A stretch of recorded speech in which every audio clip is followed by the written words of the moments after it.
시편 23편 6절 말씀인데요. 우리 한 구절 다 같이 한 목소리 읽기를 원합니다. 우리 함께 읽겠습니다. 시작. 내 평생의 선하심과 인자하심이 반드시 나를 따르리니 내가 여호와의 집에 영원히 살리로다. 우리 한 번 더 읽기 원합니다. 시작. 내 평생의 선하심과 인자하심이 반드시 나를 따르리니 내가 여호와의 집에 영원히 살리로다. 아멘. 할렐루야. 반갑습니다. 우리 함께 인사 나누길 원합니다. 참 잘 오셨습니다. 주님의 이름으로 축복합니다. 주님의 이름으로 축복합니다. 오늘 이 자리에 계시는 성령님께서 여러분 심령에 놀라운 은혜로 함께하여 주시길 주님의 이름으로 축복합니다. 제가 최근에 읽은 책 중에서 흔들림 없이 나아가는 삶의 태도, 이런 제목의 책이 있는데요. 이 책의 요지는 인간은 변해야 된다. 변화하지 않으면 안 된다. 이 변화의 중요성을 굉장히 강조하는 책입니다. 그래서 이 책 표지에 보니까 이런 문구가 있더라고요. 더 나은 삶을 살고 싶다면 오늘의 나를 깨뜨려라. 이게 참 와닿았습니다. 더 나은 삶을 살고 싶다면 오늘의 나를 깨뜨려라. 그런가 하면 또 이런 문구도 있었습니다. 내가 변하면 모든 것이 변한다. 이게 뭐 뻔한 이야기지 이런 생각도 들지만 사실 너무나 중요한 이야기거든요. 내가 변하면 우리 가정이 변하고, 내가 변하면 내가 속한 공동체가 변화되는 출발이 된다. 이 책에 보면 그 영어 시프트라는 단어를 가지고 변화의 필요성을 굉장히 강조하는 대목이 나오는데요. 이 시프트라는 단어는 뭐 위치를 옮기다, 또 이동하다 이런 뜻을 가진 단어 아니겠습니까? 저자가 이 시프트라는 것은 인생을 전환하는, 나를 더 나은 사람으로 변화시키는 태도를 말한다 그러면서 무슨 이야기를 하는가 하니까요. 사실 우리는 변화를 두려워하지만 이미 태어나는 그 순간부터 가장 극적인 변화를 성공적으로 해낸 경험이 다 있다는 거예요. 그럼 그 경험이 뭐냐? 여러분도 아시지만 아기가 태어나면 가장 먼저 탯줄을 자르잖아요. 사실 그 전까지는 이 아이가 엄마 뱃속에 태중에 있을 때는요, 살 수 있는 모든 영양 공급이 전부 다 이 탯줄을 통해서 이루어지는 거예요. 그리고 또 이 태아가 호흡하는 것도 그 태반을 통해서 엄마의 혈액 속에 있는 산소를 공급받고 또 이산화탄소를 배출하고 그러면서 호흡이 이루어지는 거 아닙니까?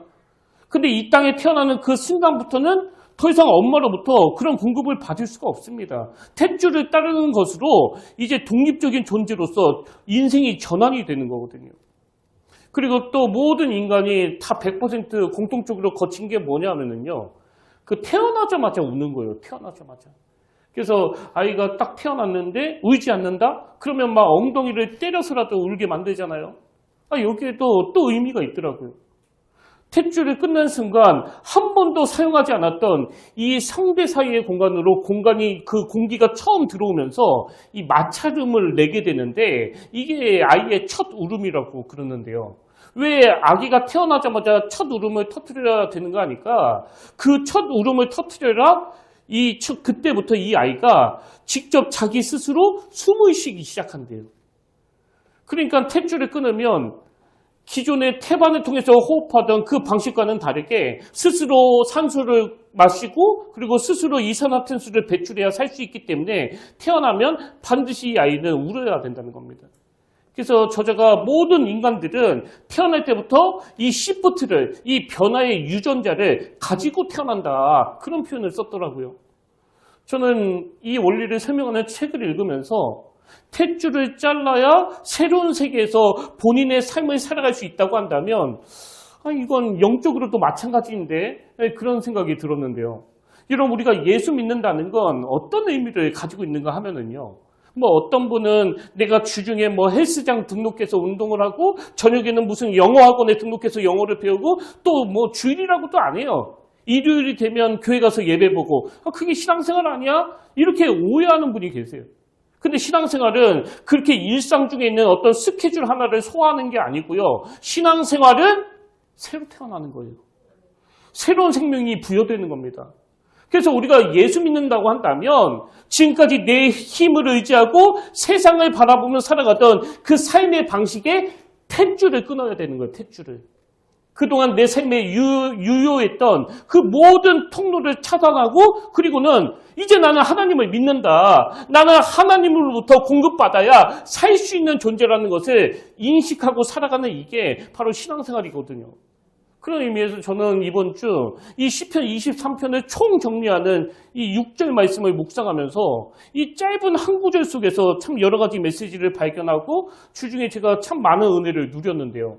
다윗이 시편 23편을 이렇게 시작하지 않습니까? 1절 여호와는 나의 목자시니 내게 부족함이 없으리로다. 이게 아까 그 책에서 말하는 시프트예요. 시프트. 삶이 전혀 다른 방식으로 전환되는 거. 그래서 예전에는 그래도 통장에 죽을 때까지 먹고 살 수 있는 돈이 있어야 되고 남들이 알아주는 직장에 다니고 있어야 되고 그리고 사람들에게 어느 정도는 그 부러움을 살만한 것들이 채워져야 이 인생에 부족함이 없는 거라고 계속 노래하고는 이 세상에서 우리가 살아가고 있었는데 목자 되시는 예수님을 알고 나서는 그게 아니라는 걸 우리가 알게 된 거예요.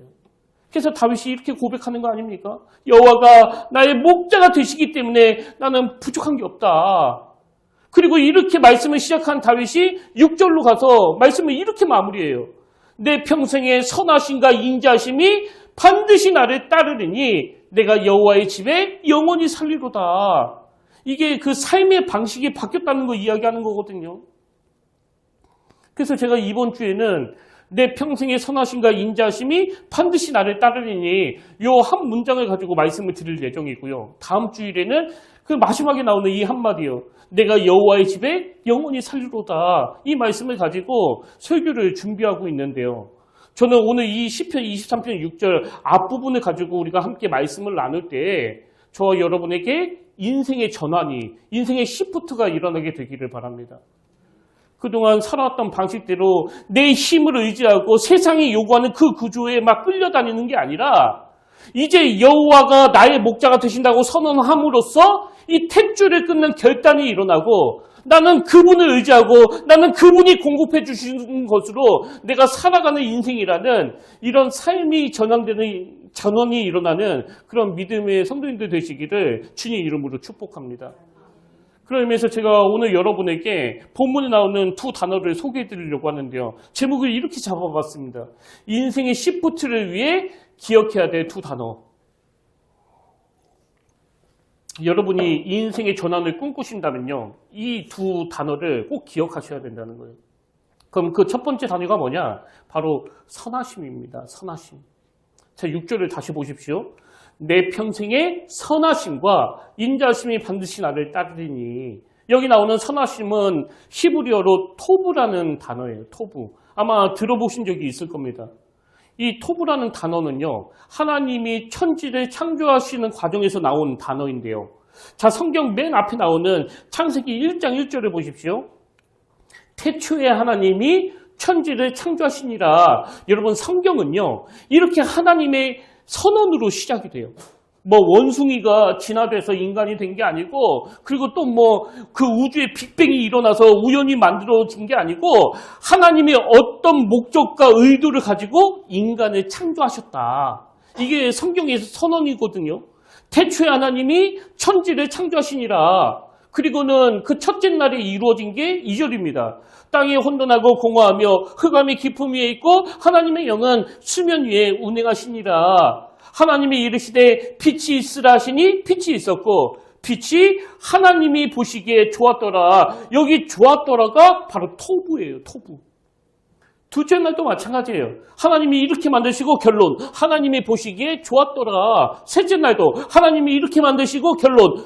하나님이 보시기에 좋았더라. 그래서 창세기 1장에서만 이 토부라는 단어가 7번 나오거든요.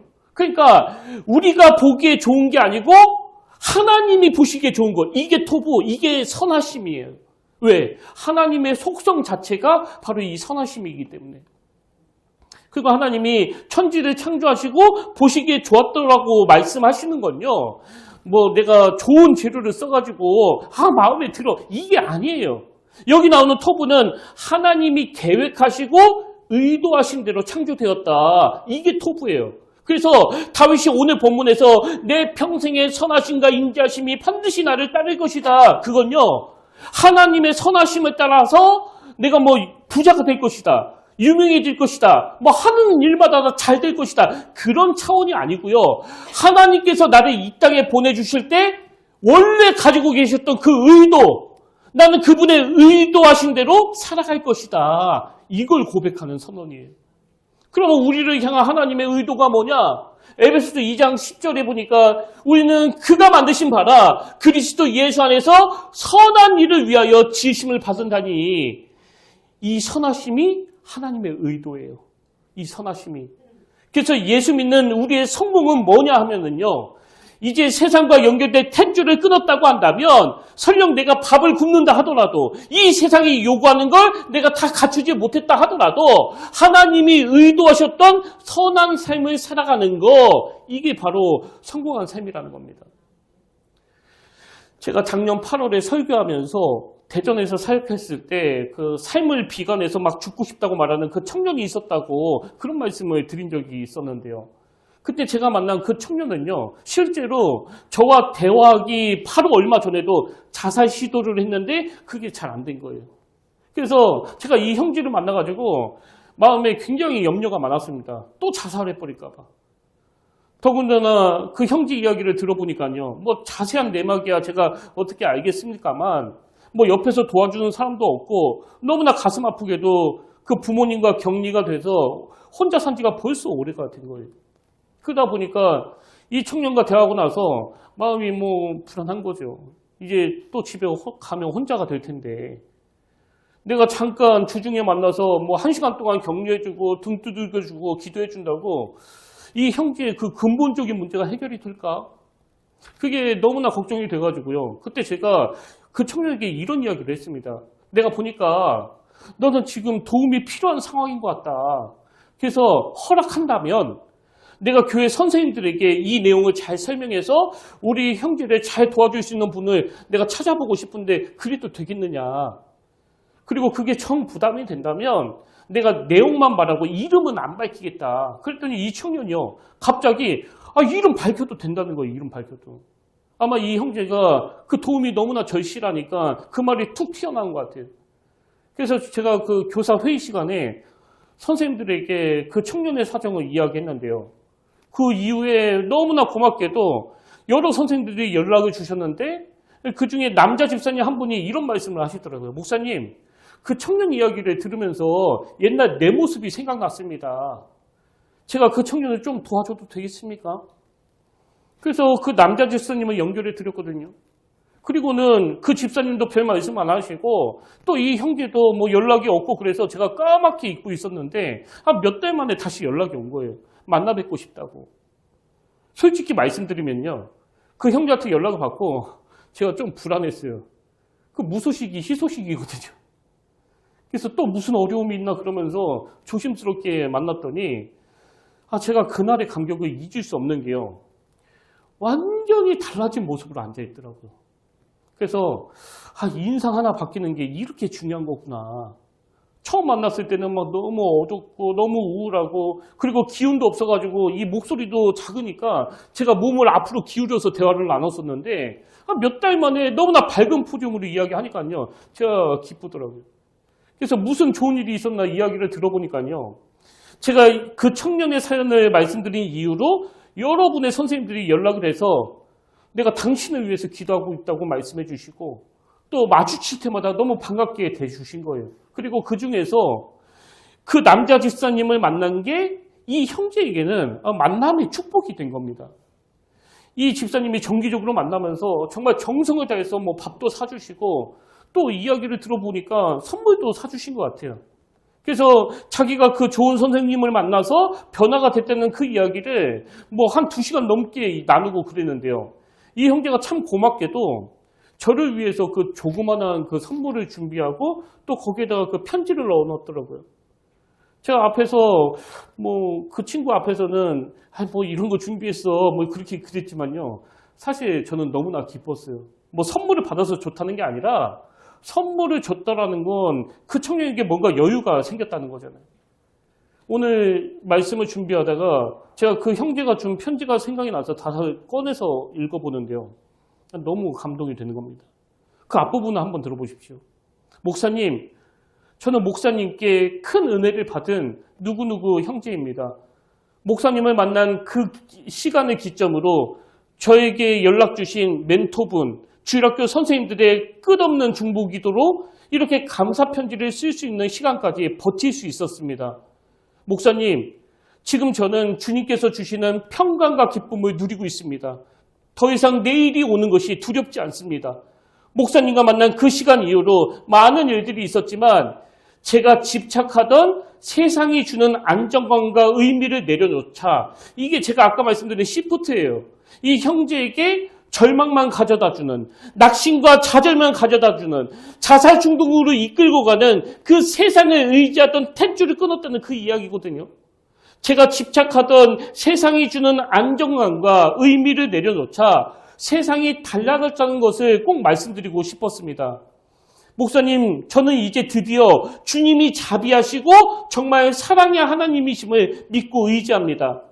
말씀을 읽을 때 말씀이 제 마음을 치는 것을 매일 느낍니다. 그때마다 제가 해야 할 것이 보이고 저의 삶의 의미가 보입니다. 이 형제가 어떻게 회복됐는가 하니까 아까 말씀드린 그대로예요. 우리가 하나님의 선하심을 따라 인도함을 받는다는 건 내가 부자 되고 내가 잘 살고 내가 유명해지는 게 아니라 하나님이 자기를 이 땅에 보내주실 때 자기에게 어떤 삶의 의미를 부여해 주셨는가를 찾아나가기 시작하니까 삶의 의욕이 생겼다는 거거든요. 그럼 이 형제는 어떻게 삶의 의미를 추구하게 됐나 보니까요. 제가 그 주일학교 선생님이신 그 남자 집사님에게서 참 어른의 그 샘플을 본 것 같아요. 이분이 정말 마음을 다해서 이 형제를 격려하고 세워주고 그렇게 정성을 다 드리고는 헤어질 때가 되면 꼭 그 숙제를 주셨대요. 숙제를. 성경 사복음서를 한번 읽어봐라. 그리고 거기서 예수님이 이 땅에 하신 일들을 네가 한번 묵상해봐라. 이걸 한번 네가 정리해봐라. 제가 만나보니까 이 형제도요. 원래 심성이 착한 애예요. 그래서 뭐 약속도 잘 지키고 예의도 바르고 그런 청년인데 더군다나 너무나 고마운 어른이 찾아와서 그런 사랑을 베풀어 주시니까 그 숙제를 한 거예요.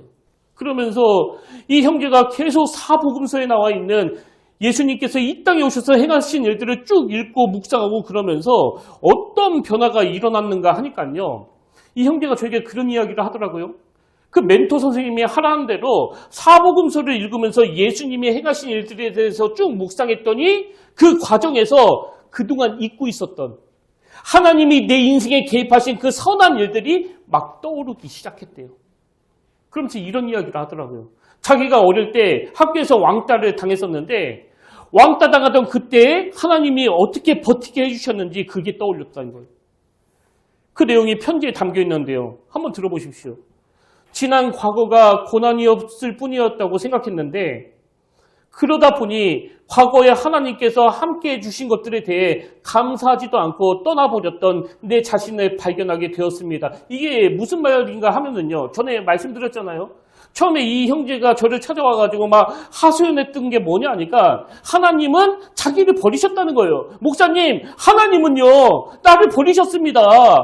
그래서 그 하나님에 대해 막 원망하면서 나는 죽는 것밖에 없다고 그렇게 절망을 했었는데 그 멘토 집사님의 말씀대로 사복음서를 읽으면서 예수님의 하신 일들을 쭉 묵상했더니 참 신기한 일이 벌어진 거예요. 그동안 잊고 있었던 마음이 힘들고 어렸을 때 하나님이 자기와 함께 하셨던 기억들이 떠오르기 시작했다는 거거든요. 그래서 그 편지에 보면 이런 내용이 있습니다. 처음엔 1개, 2개, 3개, 8개 발견할수록 끝도 없이 보였습니다. 그리고 그렇게 끝도 없이 제게 기회를 주셨다는 것을 인정하지 않을 수 없었습니다. 이 하나님의 선하심이 자기와 늘 함께했다는 거예요. 학교에서 왕따 당할 때 하나님께서 자기 인생에 개입해 주셨다는 게 떠올려졌고 그리고 또 군대에서 선임들에게 막 괴롭힘을 당하고 있을 때 하나님께서 개입해 주셨다는 게 떠올려졌대요. 그러면서 이 형제가 처음엔 1개, 2개, 3개, 8개 묵상할수록 끝도 없이 떠올려지는 이 하나님의 개입하심에 대하여 너무나 감격하면서 편지 말미에 이런 고백을 하더라고요. 목사님, 이젠 더 이상 공포의 대상이 아니신 주님을 찬양할 수 있습니다. 목사님도 잘 아시겠지만 주님을 믿고 매일 새로운 힘을 얻는다는 건 저에게 너무나 큰 기쁨이고 영광입니다. 이제 제 소망은 그저 겨우 다시 움켜잡은 주님의 손을 놓치지 않는 것과 저도 어려움에 처한 영혼에게 도움을 주어 주님께 영광을 돌리는 것뿐입니다. 여러분, 이 형제가 깨달은 자기 삶의 의욕은요, 하나님의 선하심이에요. 그리고 그 선하심은 토부예요. 왜? 내가 어떤 형편으로 살아가든지 간에 하나님이 나를 창조하실 때, 하나님이 나를 이 땅에 보내실 때 하나님이 의도하신 대로 살아가는 이게 바로 선하심이거든요. 뭐 요셉도 마찬가지 아닙니까? 그 고난으로 치면 이 청년은 뭐 저리 가라죠. 그 배다른 형제에게 막 살해 위협을 당하고 남의 나라로 인신매매가 돼서 팔려가고 억울하게 또 감옥에 갇히고. 근데 여러분이 이 성경을 읽어보시면 아시겠지만 요셉에게는요 어떤 상처의 흔적도 없습니다. 그럼 이게 어떻게 가능했느냐? 요셉이 그 모든 고난을 극복하고 나서 자기를 팔아버린 그 형제들에게 한 말, 그 유명한 창세기 50장 20절에 그 답이 있습니다. 그 형제들에게 이렇게 말해요. 당신들은 나를 해하려 하였으나 하나님은 그것을 선으로 바꾸사. 여기 나오는 선이 토부예요. 당신들은 내가 미워서 팔아버렸지만 팔려간 그 곳에서도 나를 통하여 이루고자 하시는 하나님이 의도하시고 또 계획하신 일들을 찾아나갔기 때문에 그것이 나한테 절망이 아니라 오히려 자기에게 의욕이 됐다는 거거든요. 그리고 제 삶이 뭐 요셉의 삶하고 견줄 수 있는 그런 차원은 아니지만 그 원리는 같다고 생각하거든요. 저도 그 20대 초반에 막 자살 충동을 느끼고 아까 그 형제만큼 극심하지는 않았습니다. 충동이 일어난 거죠. 그냥 죽고 싶었어요. 이 터널의 끝이 도대체 보이지 않으니까. 아니 어느 천년에 그 많은 빚을 갚겠으며 또 갑자기 누가 우리 집에 막 빚 갚으라고 그 거액을 주겠냐고요. 뭐 끝이 보이면 그게 터널입니까? 동굴이지. 그러니까 죽고 싶더라고요. 근데 여러분, 제 머릿속에 희한한 일이 일어났는데요. 무슨 생각이 났는가 하면 하나님이 나에게 이런 고난의 과정을 다 거치게 하신 다음에 이제 내가 어려움을 당하는 그 누군가를 도와줘야 되는데 내가 지금 힘들다고 죽어버리면 그 사람은 어떻게 되는 거지? 그 사람은 누가 도와주지? 만 21살 때 한 생각이에요. 이게 웃기는 얘기 아닙니까? 아니 내가 지금 누구를 도와줘요? 내가 죽겠는데. 근데 하나님이 아까 읽어드린 에베소서 2장 10절이요. 우리는 그가 만드신 바라 그리스도 예수 안에서 선한 일을 위하여 지으심을 받은 자니. 사실 그 전까지는 성경에 이런 구절이 있는지도 몰랐거든요. 근데 하나님은 뭐 몸만 교회 왔다 갔다 했지 아무것도 모르는 무지한 저를 선하심으로 인도하신 거예요.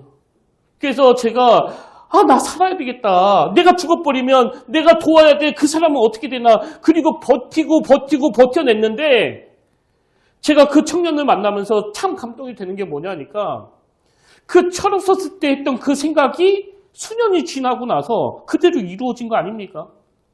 제가 만약에 그때 죽었더라면 누가 그 형제한테 남자 집사님을 연결시켜 주겠냐고요. 다시 말씀드려요. 하나님의 선하심은 여러분이 잘 먹고 잘 사는 데 있지 않습니다. 어떨 때는 억울하게 그 형제들에게 팔려버리고 인신매매 당하고 어떨 때는 비참하게 그 모함을 당해 감옥에 들어가는 그 과정에서도 하나님의 선하심을 찾아내려고 애쓰는 게 그리고 거기에서 삶의 의욕을 얻어내는 게 바로 믿는 사람들의 모습이에요. 저는 이 하나님의 선하심이 정말 저를 통해서 여러분을 통해서 그리고 우리 교회를 통해서 이루어지기를 원합니다. 그러기 위해서는요, 저와 여러분이 죽음의 그림자가 들여진 골짜기를 지나게 될 때 어떻게 해서든지 거기에서 하나님의 선하심을 찾아내셔야 돼요. 이 과정을 통해서 하나님은 내게 뭘 원하시는가? 그 어리고 철없던 만 21살 때 내가 이렇게 죽어버리면 그 사람은 어떻게 하나? 이런 말도 안 되는 생각을 하게 된 건 하나님이 저를 선하심으로 인도하신 거거든요.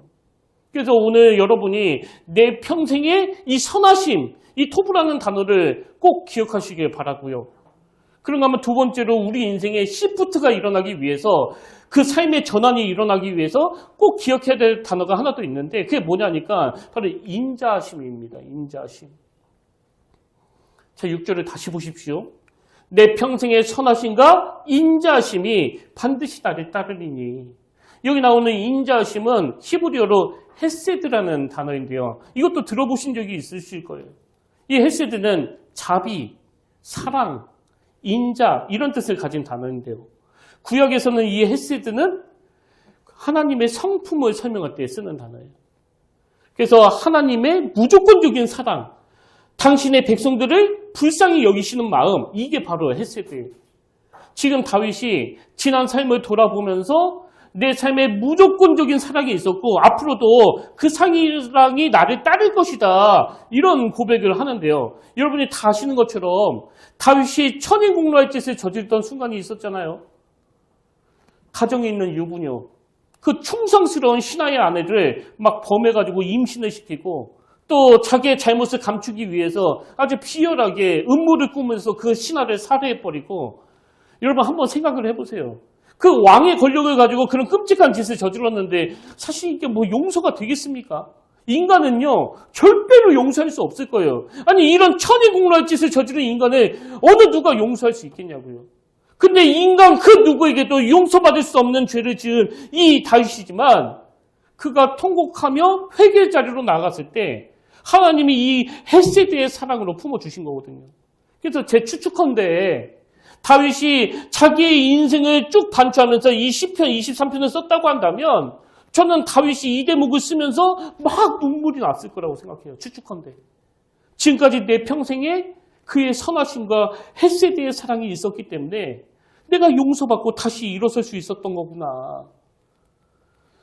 제가 앞에서 소개해드렸던 흔들림 없이 나가는 그 삶의 태도, 이 책에 보면 이 시프트를 방해하는 더 나은 사람으로서 전환하는데 걸림돌이 되는 그 인간의 감정이 있다고 그러는데요. 어떤 감정이 더 나은 사람으로 전환을 일으키는 이 시프트를 방해하는 거 아닐까? 첫째가 불안. 이 불안이 우리가 변화하지 못하도록 발목을 잡는데요. 그리고 둘째가 우울. 그리고 셋째가 번아웃. 막 탈진해버리는 것. 그리고 마지막 넷째가 자존감 저하. 여러분 제가 왜 탯줄을 끊어야 된다는 말씀을 드리는가 하면 지금 이 시대의 시스템이 이 네 가지 감정을 양상시키는 구조 아닙니까? 오늘 우리 시대는요. 아무것도 안 해도 불안해요. 쉬어도 불안하고 자려고 누워도 불안하고 가장은 가장대로 주부는 주부대로 취업생은 취업생대로 아침에 일어나서 아직 하루가 시작되지도 않았는데도 막 불안해. 이 시대 구조가 그렇잖아요. 그리고 오늘 이 시대는 또 얼마나 우울한지 이 스마트폰이 나오고 나서 더 우울해지는 것 같아요.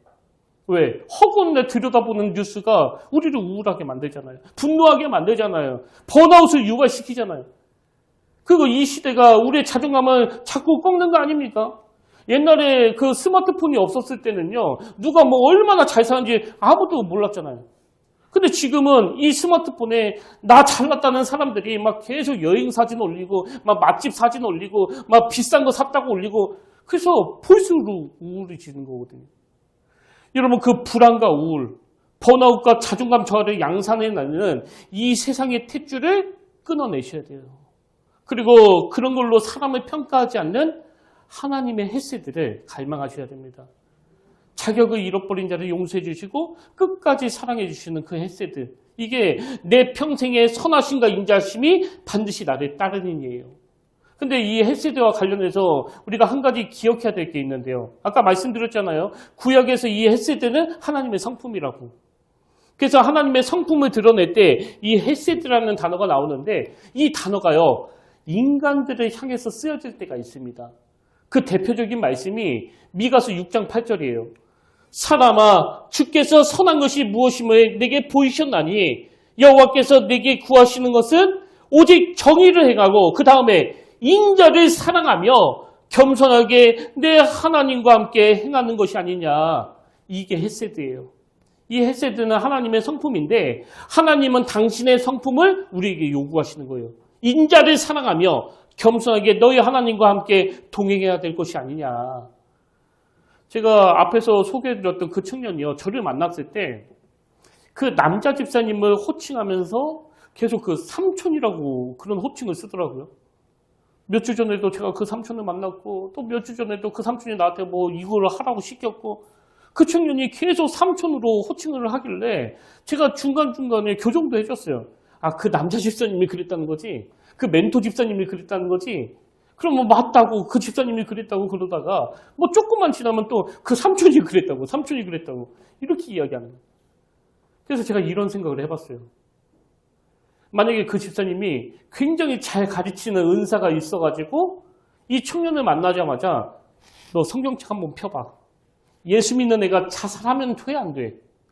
자살하면 안 되겠지? 앞으로 절대로 그런 생각 하지 마. 만약에 이렇게 접근했더라면 어떻게 됐을까? 그 남자 집사님은요, 이 형제에게 예수 믿으면 하면 안 되는 것들, 뭐 이것도 하면 안 되고, 뭐 저것도 하면 안 되고, 그렇게 다가간 게 아니라 헤세드로 다가갔어요. 아무 조건 없이. 처음 본 청년한테 정성을 들여서 맛있는 밥을 사주시고 커피를 사주시고 뭐 모르긴 해도 선물도 주셨을 거예요. 어쩌면 용돈도 줬을지 모르죠. 그리고 그렇게 이 청년에게 마음을 다하여 헤세드의 사랑을 보여주고 그 사랑으로 사복음서를 읽으라고 권면하니까 그게 능력이 된 거거든요. 저는 오늘 우리 모든 성도님들이 먼저 이 하나님의 무조건적인 사랑, 이 헤세드를 많이 누리게 되시길 바랍니다. 그리고 그 사랑을 우리 또 베풀어야 한다는 이 주님의 말씀을 꼭 기억하셔야 돼요. 여러분이 잘 아시는 창세기 39장 5절을 한번 보십시오. 그가 요셉에게 자기의 집과 그의 모든 소유물을 주관하게 한 때부터 그 다음에 여호와께서 요셉을 위하여 그 요셉의 집에 복을 내리심으로가 아니잖아요. 여러분 요셉을 위하여 그 요셉의 집에 복을 내리셨다. 이건 아직 탯줄을 못 끊는 이 세상의 시각이에요. 하나님의 시각은요. 그가 요셉에게 자기의 집과 그의 모든 소유물을 주관하게 한 때부터 여호와께서 요셉을 위하여 그 애굽 사람의 집에 복을 내리심으로 해요. 이게 뭐 남의 이야기니까 그냥 맹숭맹숭 듣고 계신데요. 사실 좀 이상한 거 아닙니까? 예를 들어서 제가 지금 403호에 살고 있는데 김 목사 너 수고하는데 내가 너한테 복을 내리길 원한다. 내가 너에게 복을 내려 401호가 잘 되기를 원한다. 그런다면 뭐 여러분이라면 막 할렐루야 그러시겠습니까? 아니 하나님 지금 장난하십니까? 내 수고는 내가 했는데 그러지 않겠어요? 하나님은 여러분에게 내가 너에게 복을 내려 옆집 아줌마가 잘 되게 해줄게 그러면 나는 이런 하나님 못 믿겠다 그럴 것 같은데. 근데 여러분 이게 바로 성경의 원리예요. 제가 자주 하는 기도 아시잖아요. 하나님 제가 20대 때 자살하지 않고 버텨낸 그 일이 누군가에게는 선물이 되기를 원합니다. 그냥 뭐 주일날 설교하고 막 신방 가고 각종 회의에 막 참석한다고 목사 역할을 다 하는 게 아니에요. 제가 가지고 있는 것이 너무나 미미하고 작은 것이라 하더라도 정성을 다하여 여러분들에게 선물을 제공하고 싶은 거 이게 바로 헤세드의 정신이거든요. 그래서 자꾸 그 부부 사이에 막 갈등이 깊어지잖아요. 그리고 또 막 그 자녀와의 대화가 단절이 되잖아요. 그러면 이 헤세드의 정신을 구하셔야 돼요. 하나님 우리 가정을 불쌍히 여겨주시기 원합니다. 내 마음에 이들을 품고도 남은 그 헤세드의 사랑을 허락해 주시기 원합니다. 그리고 저와 여러분이 먼저 이 헤세드를 많이 경험하셔야 돼요.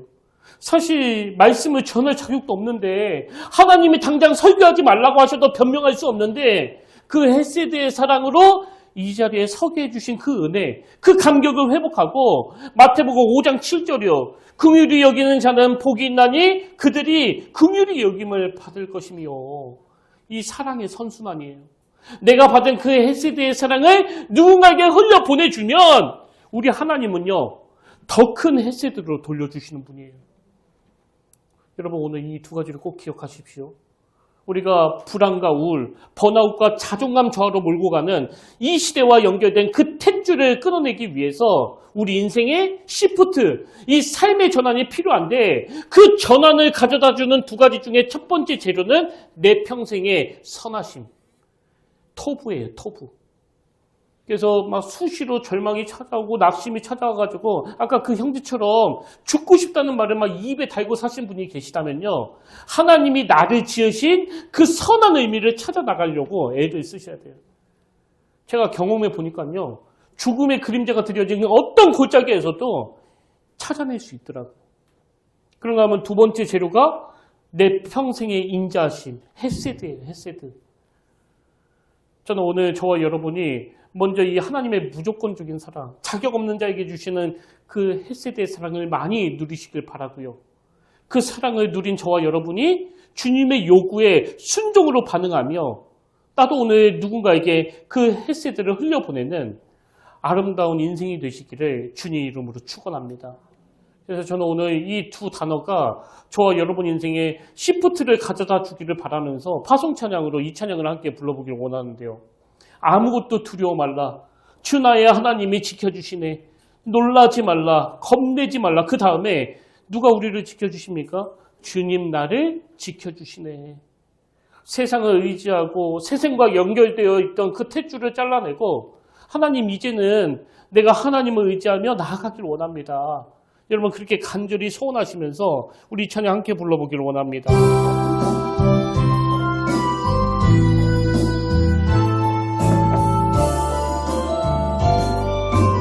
아무것도 두려워 말라. 아무것도 두려워 말라. 주 나의 하나님이 지켜주시네. 놀라지 마라. 겁내지 마라. 주님 나를 지켜주시네. 아무것도 두려워 말라. 아무것도 두려워 말라. 주 나의 하나님이 지켜주시네.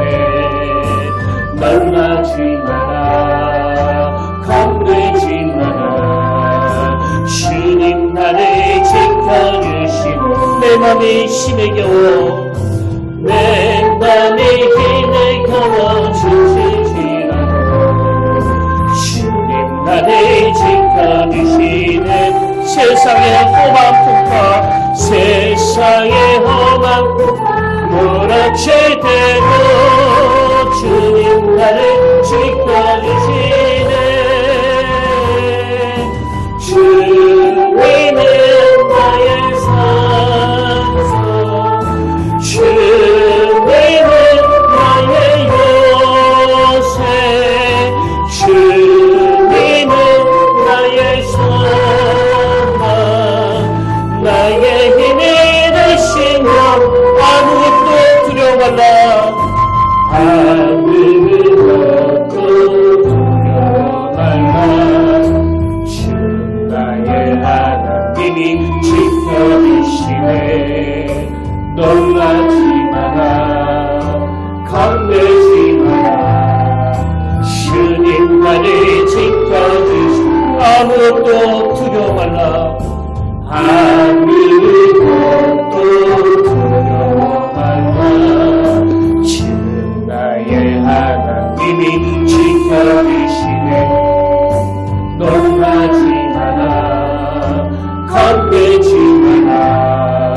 주님 나를 지켜주시네. 내 맘이 힘에 겨워 내 맘이 힘에 겨워 지치지라도 주님 나를 지켜주시네. 세상의 험한 풍파 몰아칠 때도 주님 나를 지켜주시네. 주님은 나의 산소 주님은 나의 요새 주님은 나의 소망 나의 힘이 되신 여호와.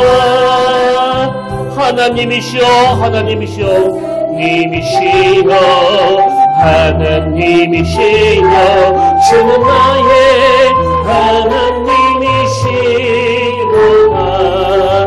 나의 몸과 나의 주를 갈망하며 이제 내가 주께 고백하는가. 여호와는 나의 힘이요 여호와는 나의 구원이시니 내가 누구를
살아계신 하나님 아버지, 오랜 세월이 흐르고 내 남은 인생을 돌아볼 때 이 시편 23편 6절처럼만 고백할 수 있다면 우리 인생에 뭘 더 바라겠습니까?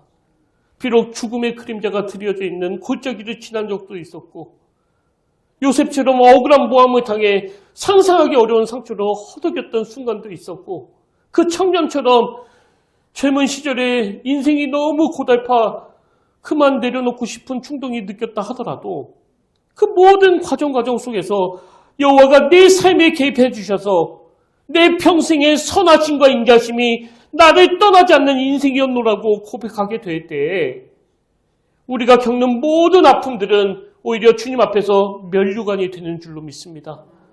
이번 한 주간 오늘 말씀이 가져다주는 힘으로 능력으로 한 주를 버티며 살아낼 수 있도록 도와주시고 하나님이 보내주신 너무나 좋은 분들로 인하여 내가 치료받고 내가 회복되었듯이 우리도 그 누군가에게 선물 같은 존재가 되어 나로 인해 힘을 얻고 나로 인해 의욕을 얻는 이런 사랑의 선순환이 곳곳에서 일어나도록 인도하여 주시옵소서.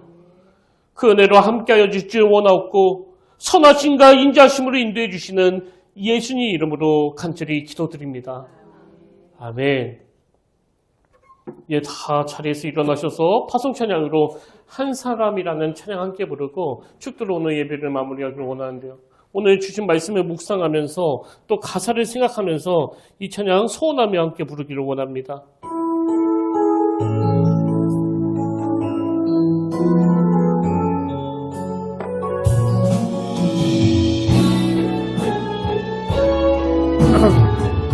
이 세상에 구원받아야 할 이 세상에 구원받아야 할 사람이 만일 하나뿐이었다 할지라도 오직 하나만을 위하여 십자가 지시고 걸어가셨을 오직 한 사람 주를 위해 세운 위대한 대회구나 그 일을 어떤 화려한 방법보다 주님 눈물이 흘러가는 곳으로 내 눈대로 함께 흐르며 주만 섬기리 이 세대를 향한 아버지의 마음을 잃어버린 한 사람 주께 돌아오는 것 주님이시라며 마땅히 가셨을 그곳으로 그토록 찾으시던 천하보다 귀한 한 사람에게로 이 세대를 향한 아버지의 마음을 잃어버린 한 사람 주께 돌아오는 것 주님이시라며 마땅히 가셨을 그곳으로 그토록 찾으시던 전화보다 귀한 한 사람에게로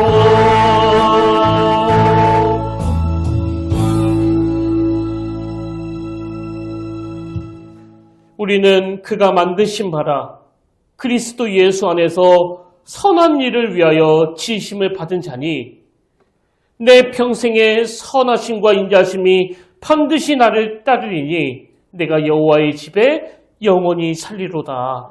아멘.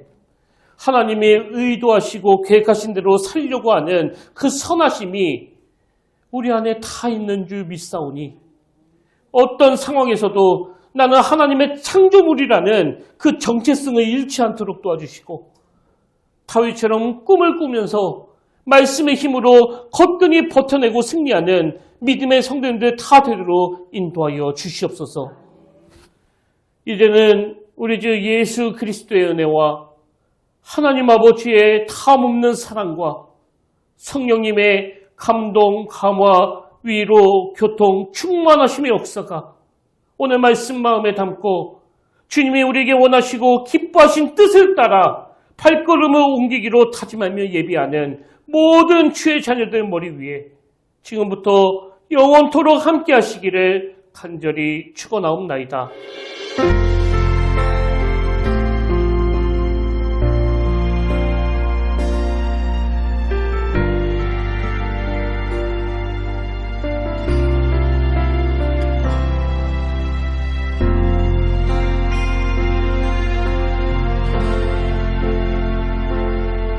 지금 서 있는 이곳에서 높임을 받으소서. 내가 밟는 땅 주님의 땅